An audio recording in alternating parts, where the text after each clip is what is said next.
Direction l'Allemagne, à présent, où l'Église catholique sort de 3 ans de cacophonie. Le synode organisé par les évêques allemands a eu des airs de festival progressiste. Le point avec Renaud de Bourleuf. Un chemin synodal qui pourrait bien constituer un chemin de croix pour l'ensemble de l'Église catholique. Depuis le 1er décembre 2019, les évêques allemands ont organisé un synode, c'est-à-dire un ensemble de réunions au cours desquelles laïcs et membres du clergé élaborent des propositions de réforme. Certaines consistant en des propositions vis-à-vis du Saint-Siège, d'autres en des mesures directement applicables en Allemagne.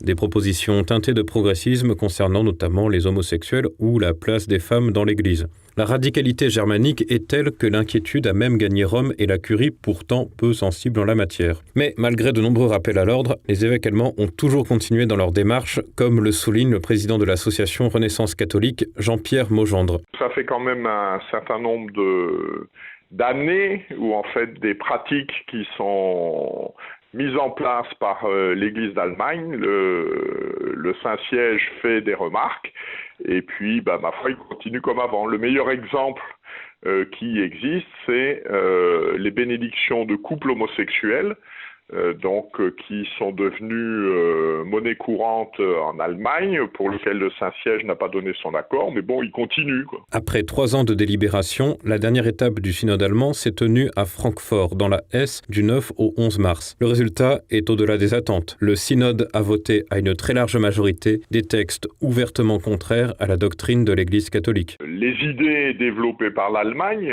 les 2-3 points aujourd'hui qui sont en train de ressortir, c'est l'admission des femmes au sacerdoce, c'est l'abandon du célibat ecclésiastique, c'est-à-dire que les prêtres n'aient plus l'obligation d'être des célibataires, et l'acceptation de l'homosexualité comme une pratique sexuelle normale. Voilà, c'est les 3 éléments un petit peu saillants qui ressortent de l'Assemblée générale qui est en cours en Allemagne et qui sont bien évidemment incompatibles avec la tradition bimillénaire de l'Église. Le synode marque même une adhésion à des lubies contemporaines comme l'idéologie du genre. Ainsi a également été votée la possibilité de définir sa sexualité ou celle de son enfant comme diverse dans les registres de baptême. Le représentant des laïcs au sein de l'Église catholique en Allemagne s'est même exprimé de la manière suivante, je cite, « Jésus vivait parmi les transsexuels », sans que l'on comprenne ce que cet individu voulait dire. Tout en brandissant un drapeau LGBT, il saluait ainsi l'adoption du texte intitulé « Gérer la diversité des genres ». Les fidèles allemands n'ont visiblement plus de repères dans un pays où, à l'instar de l'ensemble de l'Europe occidentale, les églises se vident. Mais les vrais problèmes de l'Église d'Allemagne, c'est qu'en l'espace de 30 années, le nombre de baptêmes par an est passé de 300 000 à 100 000. Entre 1990 et 2020. Le nombre de prêtres est passé de 20 000 à 12 500. Voilà. C'est-à-dire on a une église qui est en train de disparaître. Un phénomène s'accompagnant d'une perte de sens du sacré, comme en témoignent les comportements dans les églises. Ainsi, pendant les derniers jours du synode, un spectacle a eu lieu dans la cathédrale de Francfort. Un spectacle avec une symbolique difficile à cerner.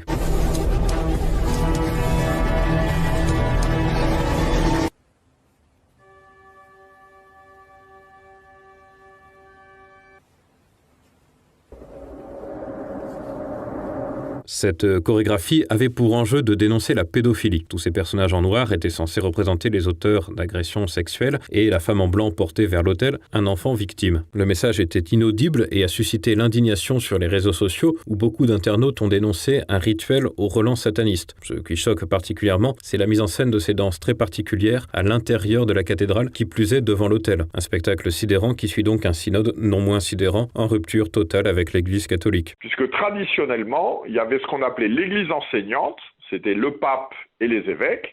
L'Église enseignante, elle enseignait la foi, la morale, etc. Et puis les prêtres, ils étaient chargés de répercuter, puis les laïcs, ils adhéraient à ce qui leur était proposé. Aujourd'hui, dans le cadre du synode sur la synodalité, c'est pas du tout la même chose. Ces assemblées qui sont en train de se rassembler, c'est le cas de le dire, en Allemagne, il y a 230 membres, moitié laïcs, moitié clercs. Tous les évêques qui sont de droit, mais il y a aussi des prêtres et des religieuses qui sont élus, et la moitié, c'est des laïcs. C'est-à-dire on est vraiment sur une autre conception de l'Église, quoi. Que la foi, elle n'est plus reçue et transmise par l'autorité, elle monte de la base, qui dit ce qui lui plaît, ce à quoi elle veut croire, etc. Et alors avec en plus ce processus, c'est la porte ouverte à toutes les manipulations d'opinion, les gens sont élus. Le système électif, c'est quand même en bonne part la porte ouverte à la démagogie, aux grandes gueules, etc. Le chaos synodal allemand pourrait provoquer une condamnation romaine ou favoriser la prolifération des nouvelles pratiques promues par nos voisins germaniques. Dans l'immédiat, Rome se montre prudent et se garde de trancher.